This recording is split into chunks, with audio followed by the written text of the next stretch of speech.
అల్లు అరవింద్ కొన్ని వ్యాఖ్యలు చేశాడు, గేమ్ చేంజర్ సినిమాని తక్కువ చేస్తూ సంక్రాంతికి వస్తున్నాం సినిమాని హైప్ చేస్తూ. సో మరి కరెక్టే అంటారా? ఎవరి అభిప్రాయం వాడకండి.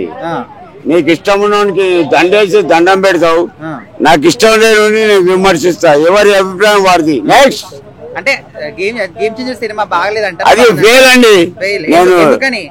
నేను రేపు పిక్చర్ వస్తుందంటే ఇక్కడనే అన్నా, వరస్ట్ పిక్చర్. తర్వాత బాలకృష్ణ పిక్చర్ 100 days నడుస్తుంది అన్న, దబిడి దిబిడి. సంక్రాంతికి వస్తున్నాం, అది కూడా పర్వాలేదు, కామెడీ పిక్చర్ భలే బాగుంది. నేను చూడలే, నేను టాకీస్ కాడికే పోను. నెక్స్ట్ మరి వీళ్ళ ఫ్యామిలీల మధ్య నిజంగానే గొడవలే అంటారా? అల్లు ఫ్యామిలీ మెగా ఫ్యామిలీ ఒకటి బాగినండి, వాళ్ళు గంగల పోని, మనకు అవసరమా? ఇలా కొట్లాడుకుంటారు, రేపు కలుస్తారు. వానింటికి వీడు పోతాడు, వీళ్ళ ఇంటికి వాళ్ళు వస్తారు. నీకు నాకు అవసరమా? అంటే సినిమాల విషయానికి వచ్చేసరికి ఆ విధంగా మాట్లాడడం కరెక్ట్ కాదని కొంతమంది అంటున్నారు. ఒకటి బాగినండి, మహేష్ బాబుకు ఒక సినిమాకు 50 కోట్లు. మరి నా పాటను వాడుకున్న డైలాగ్ నువ్వు పాట రూపంలో నేను ఇంటికి వచ్చిన, నాకు కలవాలా? నీ ముఖంలో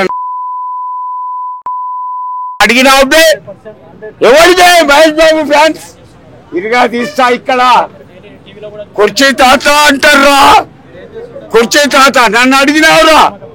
గుంటూరు కారంలో నా డైలాగ్ పాట రూపంలో లేకపోతే ఆ పిక్చర్ లేదు. నన్ను అడిగినావురా?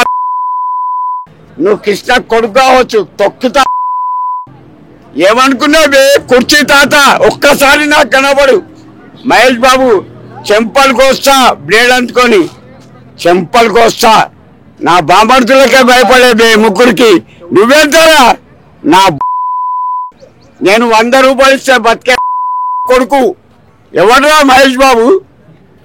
ఎవడ్రా? కోస్తానా